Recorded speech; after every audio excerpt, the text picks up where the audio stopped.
Before we make any predictions, I should say the first thing about this is we need humility because there's so much we still don't know about this virus. Are we going to have one or two or more waves? When will there be a vaccine? We also don't know what it's going to turn out even on this first wave. We're at an early stage, and it's worth remembering that in 1918, the influenza epidemic, which killed more people than died in World War I, actually killed more people in its second wave than it did in its first wave in the fall of 1918, following the spring wave. So for us to make any projections at this stage requires us to start with humility that it's early, where it's like going to a play that has 5 acts and we're in act one. So we're trying to predict the fifth act. I don't think this is going to be a geopolitical turning point in terms of China replacing the United States. I think both China and the US have been damaged, both economically and politically, by their mishandling of the COVID crisis. But I don't think it's going to change their relative positions.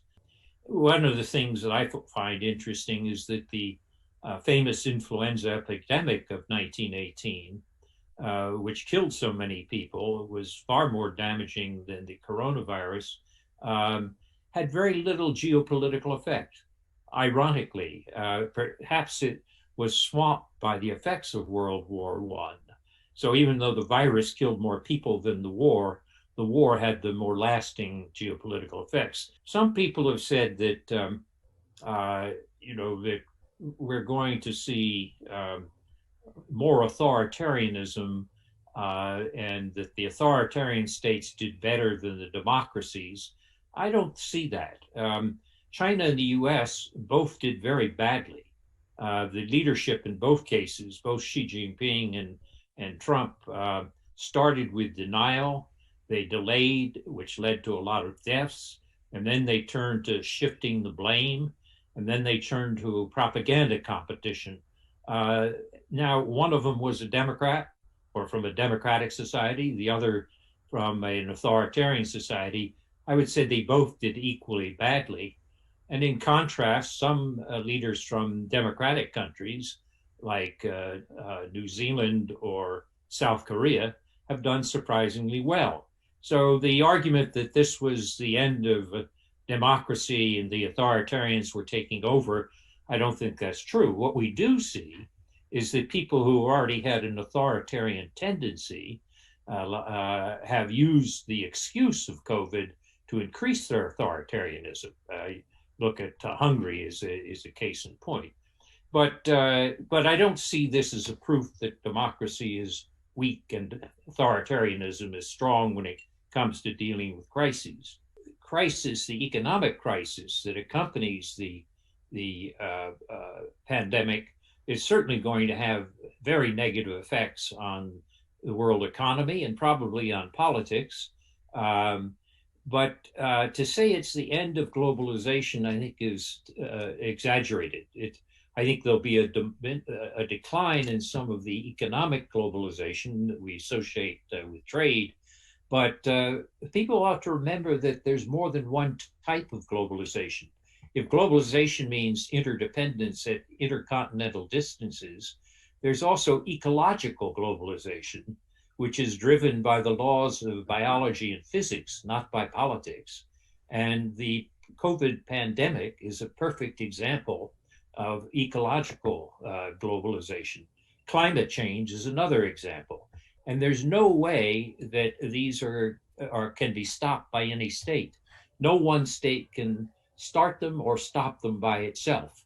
And in that sense, maybe the answer is that the COVID epidemic shows us that some of the bad type of globalization will continue, even if some of the good type of globalization is somewhat slowed down.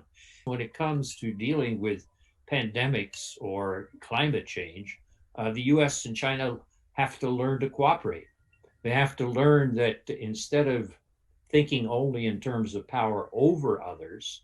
They have to think of power with others, and that you can't solve these ecological problems unless you work with others. The world leaders in nowadays have a less, how can I put, planetarian vision, you see. So this is a big problem.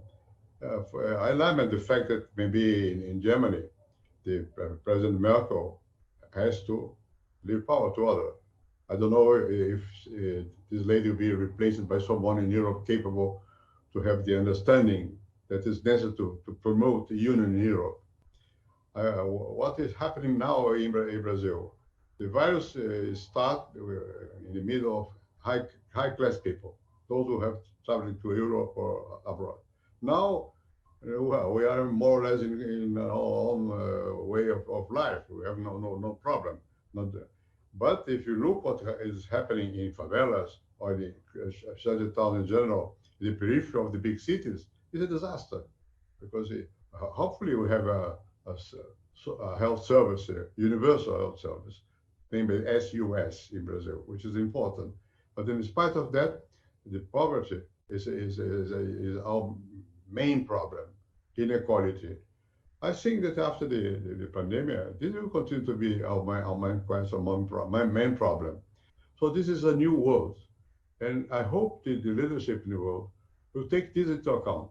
That in this new world, it's difficult to impose anything. We have to convince people. So the new way we are living now are more favorable to democracies than to authoritarian rules.